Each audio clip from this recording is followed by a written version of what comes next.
আসসালামু আলাইকুম viewers, welcome to mother cooking channel. আমার আজকের রেসিপি থাকছে করলা ভর্তা। গরম ভাতের সাথে এই করলা ভর্তা খেতে ভীষণ মজার হয়। যারা করলা ভাজি খেতে পছন্দ করেন তাদের কাছে কিন্তু এই করলা ভর্তাটা খেতেও ভীষণ ভালো লাগবে। আজকে আমি এমন পদ্ধতিতে করলা ভর্তাটা তৈরি করে দেখাবো যে এই ভর্তাটা তৈরি করার পর বেশি তেতো লাগবে না, আর গরম ভাতের সাথে তো একেবারে জমে যাবে। চলো তাহলে রেসিপিটা দেখে নেওয়া যাক। এখানে আমি প্রায় 250 গ্রামের মতো করলা নিয়েছি, আর এই করলাগুলোকে আমি খুবই ভালোভাবে ধুয়ে নিয়েছি।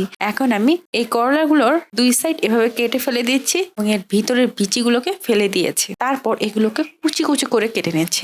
আপনারা যতটা সম্ভব পারবেন এই করলাগুলোকে কুচি কুচি করে কাটার চেষ্টা করবেন। এভাবে আমি সবগুলো করলাগুলোকে কুচি কুচি করে কেটে নিয়েছি, আর আপনারা চেষ্টা করবেন যতটা সম্ভব পারবেন কুচি করে কাটার। এতে করে কিন্তু ভর্তাটা তেতো কম হবে। প্রথমে আমি চুলার উপর একটি কড়াই বসিয়ে দিচ্ছি, তারপর চুলাটি অন করে চুলার আঁচ মিডিয়াম হাই করে রাখছি। দিয়ে দিচ্ছি সরিষার তেল 1 টেবিল চামচ। আপনারা চাইলে সয়াবিন তেলও ব্যবহার করতে পারেন, তবে সরিষার তেল ব্যবহার করলে এর স্বাদটা কিন্তু অনেকটাই বেশি আসে। তারপর আমি সরিষার তেলটাকে খুব ভালোভাবে গরম করে নিব। তারপর দিয়ে দিচ্ছি কাঁচা মরিচ 6 থেকে 7টি।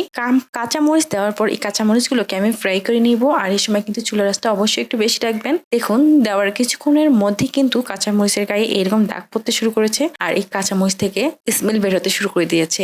এই সময় দিয়ে দিতে হবে রসুনের কোয়া। আমি এখানে প্রায় 1/4 কাপের মতো রসুনের কোয়া ব্যবহার করছি। এখন আমি এই কাঁচা মরিচের সাথে এই রসুনের কোয়াগুলোকে ফ্রাই করে নিব। আমি ঠিক এগুলোকে ততক্ষণ পর্যন্ত ফ্রাই করব যতক্ষণ না পর্যন্ত এই রসুনগুলো 40% ফ্রাই হয়। এই রসুনগুলো প্রায় 40% ফ্রাই হওয়ার পর আমি এর মধ্যে দিয়ে দিব পেঁয়াজ কুচি 1/2 কাপ, দিয়ে দিচ্ছি আদা কুচি 1 চা চামচ, দিয়ে দিচ্ছি লবণ। পেঁয়াজ মরিচের জন্য যে লবণটা লাগবে সেই লবণটা আমি এই সময়ে দিয়ে দিচ্ছি। এতে করে কিন্তু পেঁয়াজ রসুন খুব ভালোভাবে কুক হবে এবং পেঁয়াজ রসুনটা অনেকটা নরম হবে। এখন আমি এগুলোকে ফ্রাই করে নেব, আর প্রথম 30 সেকেন্ডের মতো আমি চুলার আঁচটা হাইয়ে রাখবো। তারপর কিন্তু আমি চুলার আঁচটা মিডিয়াম লো করে দিয়ে এগুলোকে ফ্রাই করব। এতে করে পেঁয়াজ রসুন মরিচ এগুলোর মধ্যে একটা জুসি ভাব থাকবে। আমি শুধু এই পেঁয়াজগুলোকে ঠিক ততক্ষণ পর্যন্ত ফ্রাই করব যতক্ষণ না পর্যন্ত পেঁয়াজের যে একটা কাঁচা গন্ধ রয়েছে সেটা চলে না যায়। এই পর্যায়ে পেঁয়াজের গন্ধ কিন্তু অনেকটাই চলে গিয়েছে, আর এর মধ্যে দেখুন অনেকটা সময় ধরে চুলার কম আছে এগুলোকে ফ্রাই করার কারণে পেঁয়াজটাও কিন্তু খুব ভালোভাবে কুক হয়েছে, সাথে রসুন মরিচ আর এগুলোর মধ্যে যথেষ্ট জুসি ভাব রয়েছে। এই পর্যায়ে কিন্তু আমি এগুলোকে কড়াই থেকে উঠিয়ে নেব। এ সময় দিয়ে দিচ্ছি করলা। আমি যে করলাগুলো কুচি করে কেটে রেখেছিলাম সেগুলো দিয়ে দিচ্ছি।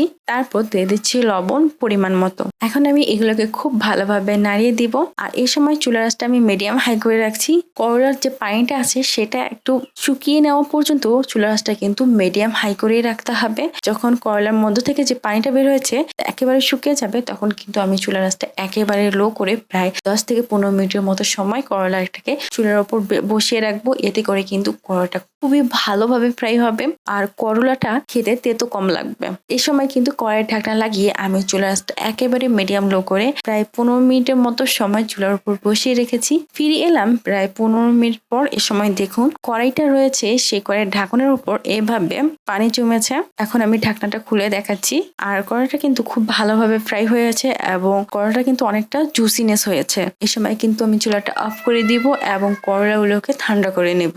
প্লেটের মধ্যে ফ্রাই করা পেঁয়াজ রসুন আর মরিচ নিয়ে নিয়েছি। এখন আমি এগুলোকে খুব ভালোভাবে মাখিয়ে নেব। আর আমি যেহেতু আগে লবণ ব্যবহার করেছি তাই এই সময় আর লবণ দিচ্ছি না।